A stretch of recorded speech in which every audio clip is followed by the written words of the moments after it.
दोस्तों, स्वागत है आप सभी का अमेजिंग ज्ञान पॉइंट स्टडी प्लेटफॉर्म पर। आज के इस क्लास में हम सभी मौलिक अधिकार यानी फंडामेंटल राइट्स के टॉप 65 क्वेश्चंस जो पिछले कई एग्जाम्स में बार बार पूछे गए हैं, इन्हीं को कवर करने वाले हैं। सभी प्रश्न अति महत्वपूर्ण हैं, तो वीडियो में आखिरी तक जरूर बने रहिएगा। साथियों, पहले क्वेश्चन की बात करें तो पहला क्वेश्चन है, मौलिक अधिकार संविधान के किस भाग में वर्णित है। साथियों, पहले क्वेश्चन के उत्तर की बात करें तो भारतीय संविधान में कुल मिलाकर 22 भाग यानी चैप्टर्स हैं और मौलिक अधिकार यानी फंडामेंटल राइट्स भारतीय संविधान के भाग 3 में वर्णित है। इसे आप याद रखिएगा। दूसरा क्वेश्चन है, मूल अधिकारों को सर्वप्रथम किस देश में संवैधानिक मान्यता प्रदान की गई। साथियों, क्वेश्चन यह भी इंपॉर्टेंट है, तो संयुक्त राज्य अमेरिका आप याद रखिएगा। फंडामेंटल राइट्स को सर्वप्रथम संवैधानिक मान्यता अमेरिका देश के द्वारा प्रदान की गई थी। साथियों, तीसरे क्वेश्चन में पूछा गया है, भारतीय नागरिकों के मौलिक अधिकारों का वर्णन भारतीय संविधान के किस अनुच्छेद से किस अनुच्छेद के मध्य में है। तो संविधान के अनुच्छेद 12 से लेकर 35 तक में भारतीय नागरिकों के फंडामेंटल राइट्स का वर्णन है। इसे भी आप याद रखिएगा। चौथा क्वेश्चन है, डॉक्टर भीमराव अंबेडकर ने भारतीय संविधान के किस भाग को सर्वाधिक आलोकित भाग कहा है।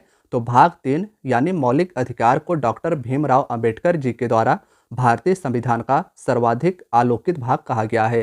पांचवा क्वेश्चन है, मूल अधिकार मूल कहलाते हैं क्योंकि वह मानव के प्राकृतिक और अप्रतिदेय जो वापस न लिए जा सके वे अधिकार हैं। छठवें क्वेश्चन की बात करें तो भारतीय संविधान के भाग 3 में कुल कितने अनुच्छेद में मूल अधिकार का वर्णन है, यह हमसे पूछा गया है। साथियों, 24 आपको याद रखना है। भारतीय संविधान के भाग 3 के अंतर्गत 12 अनुच्छेद से लेकर 35 तक में कुल 24 अनुच्छेदों में मूल अधिकारों का वर्णन किया गया है।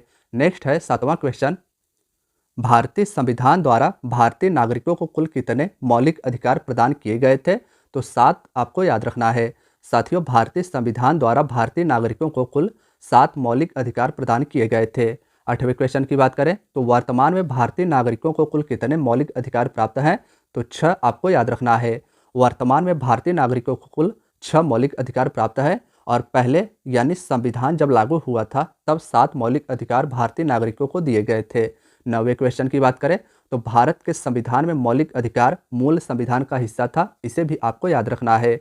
साथियों, 10वें क्वेश्चन की बात करें तो भारतीय संविधान में न्यायालय में कौन प्रवर्तनीय है। तो मूल अधिकार यानी न्यायालय के द्वारा मूल अधिकार को लागू करवाया जाएगा। इसे भी आप याद रखिएगा। साथियों, 11वें क्वेश्चन की बात करें तो मौलिक अधिकारों का निलंबन कौन कर सकता है। तो राष्ट्रपति के द्वारा भारत के नागरिकों को मिले मौलिक अधिकारों का निलंबन किया जा सकता है। संविधान में उद्घोषित मौलिक अधिकारों में संशोधन किया जा सकता है केवल संसद के द्वारा। इसे भी आप याद रखिएगा। निलंबन मौलिक अधिकारों का राष्ट्रपति के द्वारा किया जाता है, लेकिन मौलिक अधिकारों में संशोधन भारत के संसद के द्वारा किया जाता है।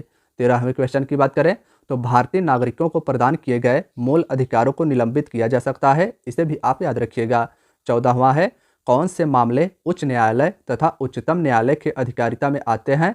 तो मूल अधिकार का प्रवर्तन यानी मूल अधिकारों को लागू करवाना उच्च न्यायालय और उच्चतम न्यायालय यानी सुप्रीम कोर्ट के अधिकार में आते हैं। 15वां क्वेश्चन है, भारतीय संविधान के अंतर्गत मूल अधिकारों का संरक्षक किसे माना जाता है। तो न्यायपालिका इंपॉर्टेंट है, याद रखिएगा। मूल अधिकारों का संरक्षक न्यायपालिका यानी सुप्रीम कोर्ट और हाई कोर्ट है और मूल अधिकारों का निलंबन राष्ट्रपति के द्वारा किया जाता है। 16वां क्वेश्चन है, मौलिक अधिकारों को निलंबन का आदेश कौन देता है। तो राष्ट्रपति के द्वारा मौलिक अधिकारों के निलंबन का आदेश भी दिया जाता है और इसके द्वारा ही मौलिक अधिकारों का निलंबन भी किया जाता है। साथियों, 17वें क्वेश्चन में पूछा गया है, मूल अधिकारों पर आवश्यक प्रतिबंध लगाने का अधिकार किसको है। तो संसद को आप याद रखिएगा। मूल अधिकारों का निलंबन राष्ट्रपति के द्वारा किया जाता है। मूल अधिकारों को लागू किया जा सकता है उच्च न्यायालय और उच्चतम न्यायालय के द्वारा और मूल अधिकारों पर आवश्यक प्रतिबंध संसद के द्वारा लगाया जा सकता है। 18वां है, मौलिक अधिकारों का मुख्य उद्देश्य क्या है। तो व्यक्तिगत स्वतंत्रता को सुनिश्चित करना मौलिक अधिकारों का मुख्य उद्देश्य है। मूल अधिकारों को प्रवर्तित करने की शक्ति किससे प्राप्त है। तो उच्चतम और उच्च न्यायालय यानी सुप्रीम कोर्ट और हाई कोर्ट को मूल अधिकारों को प्रवर्तित यानी लागू करने की शक्ति प्राप्त है। नेक्स्ट है 20वां क्वेश्चन, भारतीय संविधान में प्रदत्त मूल अधिकारों को निलंबित करने वाली सत्ता कौन सी है। तो राष्ट्रपति। साथियों, 21वां है, समानता का अधिकार भारतीय संविधान के किन 5 अनुच्छेदों में दिया गया है। तो आर्टिकल 14 से लेकर 18 तक में समानता के अधिकार का जिक्र है। इसे आप याद रखिएगा। साथियों, भारतीय संविधान के अंतर्गत भाग 3 में मूल अधिकार में भारत के नागरिकों को 6 प्रकार के अधिकार प्रदान किए गए हैं और इसी में से एक है समानता का अधिकार, जो अनुच्छेद 14 से लेकर 18 तक में वर्णित है। समानता के अधिकार के बारे में हम सभी डिटेल में आगे जानेंगे। नेक्स्ट क्वेश्चन की बात करें तो 22वां क्वेश्चन है, भारतीय संविधान के अनुच्छेदों में कौन विधायन सत्ता यानी लेजिस्लेशन पर पूर्ण नियंत्रण लगाता है? तो आर्टिकल 14 आपको याद रखना है। साथियों, आर्टिकल 14 विधि के समक्ष समानता की बात करता है और यह विधायन सत्ता पर पूर्ण नियंत्रण भी लगाता है। 23वें क्वेश्चन में पूछा गया है, भारतीय संविधान की प्रस्तावना में प्रयुक्त शब्द समाजवाद को किस अनुच्छेद के साथ मिलाकर पढ़ने से सर्वोच्च न्यायालय को समान कार्य के लिए समान वेतन का मौलिक अधिकार परिभाषित करने की शक्ति प्राप्त हुई है? तो आर्टिकल 14, 15 और 16 आप याद रखिएगा, ये सभी समानता के अधिकार के अंतर्गत आते हैं। 24वां है, विधि के सामने समानता का अधिकार क्या है? तो नागरिक अधिकार आप याद रखिएगा। नागरिक अधिकार विधि के सामने समानता का अधिकार है, जो भारतीय संविधान के आर्टिकल 14 में बताया गया है। साथियों, 25वें क्वेश्चन की बात करें तो भारतीय संविधान की अस्पृश्यता उन्मूलन से संबंधित कौन सी अनुच्छेद है? तो आर्टिकल 17 आप याद रखिएगा, यह छुआछूत से संबंधित है। छुआछूत के उन्मूलन के लिए भारतीय संविधान के आर्टिकल 17 में उल्बंधित किया गया है। 26वां है, भारतीय संविधान के किस अनुच्छेद के प्रावधानों के अंतर्गत भारत सरकार के द्वारा भारत रत्न, पद्म विभूषण आदि अलंकरण प्रदान किए जाते हैं? तो आर्टिकल 18, इसे आप याद रखिएगा।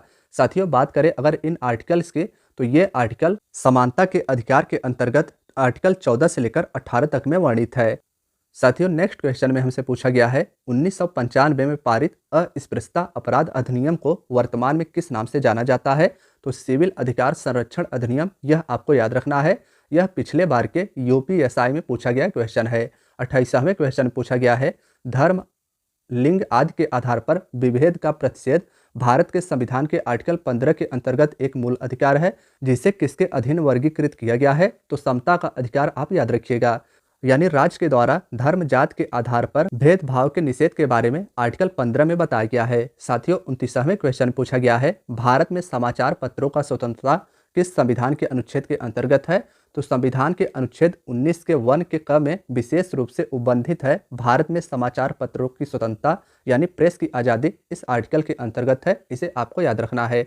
30वें क्वेश्चन की बात करें तो साथियों, 30वें क्वेश्चन पूछा गया है, स्वतंत्रता के मूल अधिकार से संबंधित संविधान के अनुच्छेद 19 के अंतर्गत कितने प्रकार की स्वतंत्रताएं प्रत्याभूत है? साथियों, भारतीय संविधान के मूल अधिकार के अंतर्गत आर्टिकल 19 में 6 प्रकार के स्वतंत्रताएं बताए गए हैं। इसी अनुच्छेद में बोलने के अधिकार और संघ बनाने की शक्ति आदि के बारे में बताया गया है। 31वें क्वेश्चन की बात करें तो 31वें में पूछा गया है, स्वतंत्रता का अधिकार संविधान के किन अनुच्छेदों में वर्णित है? तो आर्टिकल 19 से लेकर 22 तक आपको याद रखना है। साथियों, अभी तक हम सभी ने जाना कि भारतीय संविधान के मूल अधिकार के भाग 3 के अंतर्गत भारत के नागरिकों को 6 प्रकार के मौलिक अधिकार प्रदान किए गए हैं। वे हैं समानता का अधिकार, जिसका जिक्र आर्टिकल 14 से लेकर 18 तक में है। आर्टिकल 19 से लेकर 22 तक में स्वतंत्रता का अधिकार है, इसे आप याद रखिएगा। आगे अन्य 4 की बात करें तो साथियों, शोषण के विरुद्ध अधिकार, यह आर्टिकल 23 से लेकर 24 तक में है। धार्मिक स्वतंत्रता का अधिकार आर्टिकल 25 से लेकर 28 तक में है। संस्कृति और शिक्षा संबंधित अधिकार याद रखिएगा, यह आर्टिकल 29 से लेकर 30 तक में है। और संवैधानिक उपचारों का अधिकार आर्टिकल 32 में बताया गया है। नेक्स्ट क्वेश्चन की बात करें तो साथियों, नेक्स्ट है, अनुच्छेद 19 में वर्णित स्वतंत्रताएं किसको प्राप्त है? तो केवल भारतीय नागरिकों को आर्टिकल 19 में वर्णित स्वतंत्रताएं प्राप्त है, इसे आप याद रखिएगा। अब साथियों, अगले क्वेश्चन में हमसे पूछा गया है, भारतीय संविधान का अनुच्छेद 21 किसके विरुद्ध संरक्षण प्रदान करता है? तो कार्यपालिका तथा विधायिका दोनों के विरुद्ध भारतीय संविधान का आर्टिकल 21 संरक्षण प्रदान करता है। आर्टिकल 21 में ही प्राण और दैहिक स्वतंत्रता के बारे में बताया गया है, जो कार्यपालिका तथा विधायिका दोनों के विरुद्ध संरक्षण प्रदान करता है। 34वें क्वेश्चन पूछा गया है, प्रेस की स्वतंत्रता किस अधिकार में निहित है? तो भाषण की स्वतंत्रता में आर्टिकल 19 के 1 के क में प्रेस की स्वतंत्रता भाषण की स्वतंत्रता में उल्लेखित है। साथियों, 35वें क्वेश्चन में पूछा गया है, भारतीय संविधान का कौन सा अनुच्छेद व्यक्ति के विदेश यात्रा के अधिकार को संरक्षण प्रदान करता है? तो आर्टिकल 21 आपको याद रखना है। यह आर्टिकल प्राण और दैहिक स्वतंत्रता से संबंधित है, जिसके अंतर्गत विदेश यात्रा के अधिकार को संरक्षण आर्टिकल 21 प्रदान करता है। साथियों, अगले क्वेश्चन की बात करें तो संविधान के किस अनुच्छेदों में शोषण के विरुद्ध अधिकार वर्णित है? तो आर्टिकल 23 और 24 आप याद रखिएगा। शोषण के विरुद्ध अधिकार भारतीय संविधान के मौलिक अधिकार के अंतर्गत आर्टिकल 23 और 24 में वर्णित है। 37वें क्वेश्चन में है कि मौलिक अधिकारों के अंतर्गत कौन सा अनुच्छेद बच्चों के शोषण से संबंधित है, तो आर्टिकल 24 आपको याद रखना है। साथियों, मौलिक अधिकारों के अंतर्गत आर्टिकल 24 जो शोषण के विरुद्ध अधिकार से संबंधित है, इसमें बच्चों के शोषण से संबंधित उपबंध किए गए हैं। नेक्स्ट क्वेश्चन की बात करें तो साथियों, भारत के संविधान के अंतर्गत किस आयु के बालक को किसी खान यानी माइंस अथवा अन्य संकटमय सेवा में लगाए जाने का प्रतिषेध किया गया है, तो 14 वर्ष से कम आयु के बच्चों को किसी खान या संकटमय सेवा में लगाए जाने का प्रतिषेध भारतीय संविधान के आर्टिकल 24 में वर्णित है। इसे भी आप याद रखिएगा। साथियों, नेक्स्ट क्वेश्चन है, भारतीय संविधान के अनुसार किसी भी व्यक्ति को जिसे गिरफ्तार अथवा बंदी किया जाता है, सबसे नजदीकी मजिस्ट्रेट के समक्ष उपस्थित करना होगा 24 घंटे के अंदर। इसे भी आपको याद रखना है। नेक्स्ट है, 14 वर्ष से कम आयु के गरीब बच्चे जो पटाखे बनाने वाले कारखाने में काम करते हैं, इन कारखानों में बच्चों को काम देने से किस मौलिक अधिकार का उल्लंघन होता है, तो शोषण के विरुद्ध अधिकार जो आर्टिकल 23 और 24 में वर्णित है। इसे आप याद रखिएगा। साथियों, नेक्स्ट है, किस अनुच्छेद में कहा गया है कि किसी भी व्यक्ति को एक से अधिक अपराध के लिए एक बार से अधिक अभियोजित और दंडित नहीं किया जाएगा, तो आर्टिकल 20। इसे भी आप याद रखिएगा, इंपॉर्टेंट क्वेश्चन है। आर्टिकल 20 में अपराधों के लिए दोष सिद्धि से संबंधित संरक्षण दिए गए हैं। 42वां क्वेश्चन है, धार्मिक स्वतंत्रता का अधिकार भारतीय संविधान के किस अनुच्छेदों में वर्णित है, तो आर्टिकल 25 से लेकर 28 तक में धार्मिक स्वतंत्रता का अधिकार वर्णित है। नेक्स्ट है, भारतीय संविधान के अनुच्छेद 25 का संबंध किससे है, तो धर्म की स्वतंत्रता से है। आर्टिकल 25 के अंतर्गत कोई भी व्यक्ति किसी भी धर्म को मान सकता है और उसका प्रचार प्रसार कर सकता है। साथियों, नेक्स्ट क्वेश्चन की बात करें तो नेक्स्ट है, संविधान के किस अनुच्छेद के द्वारा सिखों द्वारा कृपाण धारण करना धार्मिक स्वतंत्रता का अंग माना गया है, तो आर्टिकल 25। यह भी आर्टिकल आप याद रखिएगा। 45वां क्वेश्चन है, संविधान के किन अनुच्छेदों के अंतर्गत अल्पसंख्यकों को अपनी संस्कृति की संरक्षण तथा अपनी पसंद की शिक्षा संस्थाओं की स्थापना व संचालन के अधिकार को मान्यता प्रदान की गई है, तो आर्टिकल 29 और 30 के अंतर्गत अल्पसंख्यकों को अपनी संस्कृति के संरक्षण के लिए तथा अपनी पसंद की शिक्षा संस्थाओं की स्थापना और संचालन के अधिकार को मान्यता प्रदान की गई है। भारतीय संविधान के किस अनुच्छेद में संवैधानिक उपचारों का अधिकार दिया गया है? साथियों, यह भी आर्टिकल इंपॉर्टेंट है। 32 आपको याद रखना है। किस मौलिक अधिकारों को डॉक्टर भीमराव अंबेडकर ने संविधान का हृदय और आत्मा की संज्ञा दी है? तो संवैधानिक उपचारों का अधिकार जो आर्टिकल 32 के अंतर्गत बताता है, इसे डॉक्टर भीमराव अंबेडकर जी के द्वारा संविधान का हृदय और संविधान की आत्मा की संज्ञा दी गई है। नेक्स्ट है, कौन सा अधिकार भारतीय संविधान के अनुच्छेद 32 के अंतर्गत प्रवर्तित किया जा सकता है? तो मौलिक अधिकार आपको याद रखना है। भारतीय संविधान के आर्टिकल 32 के अंतर्गत मौलिक अधिकार को सुप्रीम कोर्ट या हाई कोर्ट के द्वारा लागू करवाया जा सकता है। नेक्स्ट क्वेश्चन है, व्यक्तिगत स्वतंत्रता के लिए कौन सी रिट याचिका दायर की जा सकती है? साथियों, क्वेश्चन काफी ज्यादा महत्वपूर्ण है। तो हेवियस कॉर्पस यानी बंदी प्रत्यक्षीकरण व्यक्तिगत स्वतंत्रता के लिए रिट याचिका दायर की जा सकती है। नेक्स्ट है क्वेश्चन, किस स्थिति में बंदी प्रत्यक्षीकरण याचिका जारी की जा सकती है? तो दोषपूर्ण पुलिस नजरबंदी। इसे भी आप याद रखिएगा। साथियों, अब हमसे 51st क्वेश्चन पूछा गया है, किस याचिका का शाब्दिक अर्थ होता है हम आदेश देते हैं? तो परमादेश। इसे भी आप याद रखिएगा। नेक्स्ट क्वेश्चन है, वह रिट जो भारत में उच्चतम न्यायालय अथवा सर्वोच्च न्यायालय द्वारा किसी व्यक्ति या सार्वजनिक संस्था को आदेश दी जाती है, वह अपने कर्तव्यों का पालन करे, क्या कहलाती है? तो परमादेश आप याद रखिएगा। परमादेश भारत के उच्चतम न्यायालय या सर्वोच्च न्यायालय के द्वारा जारी की जाती है किसी व्यक्ति के लिए कि वह अपने कर्तव्यों का पालन करे। नेक्स्ट है 53rd क्वेश्चन, किस याचिका के अधीन किसी कर्मचारी को ऐसी कार्यवाही करने से रोका जाता है जिसके लिए सरकारी तौर पर वह हकदार नहीं है? तो अधिकार पुच्छा। आप इसे भी याद रखिएगा। साथियों, आर्टिकल 32 के अंतर्गत 5 प्रकार के रिट जारी करने की शक्ति सर्वोच्च न्यायालय को प्रदान की गई है। अधिकार पुच्छा, बंदी प्रत्यक्षीकरण, परमादेश, उत्प्रेषण और प्रतिषेध लेख। इन्हें आप याद रखिएगा। नेक्स्ट है, संपत्ति के मौलिक अधिकार को कब समाप्त किया गया था? तो 1978 में संविधान के 44वें संशोधन के द्वारा। इसे भी आप याद रखिएगा।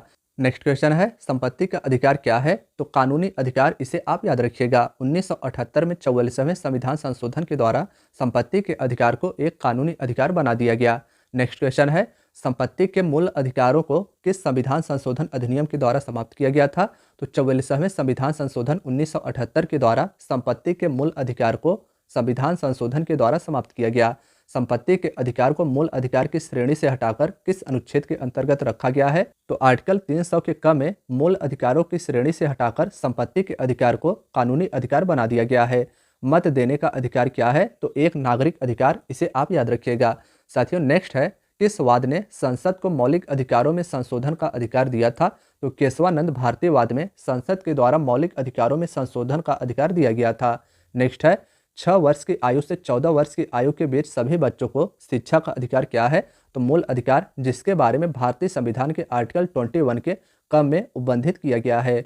साथियों, नेक्स्ट है, मौलिक अधिकारों को लागू करने के लिए रिट जारी की जाती है किसके द्वारा? तो उच्चतम न्यायालय यानी सुप्रीम कोर्ट के द्वारा। नेक्स्ट क्वेश्चन है, मौलिक अधिकारों में संशोधन करने में कौन सक्षम है? तो संसद, आप याद रखिएगा।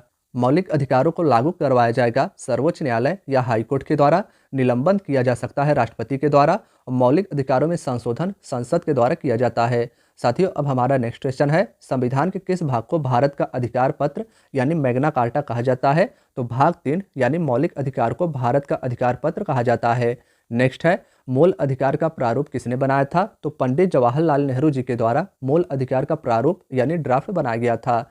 नेक्स्ट है, मौलिक अधिकारों के अंतर्गत लोक नियोजन के विषय में अवसर की समानता किस अनुच्छेद में वर्णित है? तो आर्टिकल 16, इसे भी आप याद रखिएगा। साथियों, यह भी क्वेश्चन इंपॉर्टेंट है। तो साथियों, आज की आपकी वीडियो यहीं तक थी। वीडियो पसंद आई हो तो वीडियो को लाइक और चैनल को सब्सक्राइब करना ना भूलिएगा। वीडियो को अपने दोस्तों के साथ शेयर करना भी ना भूलिएगा। धन्यवाद दोस्तों।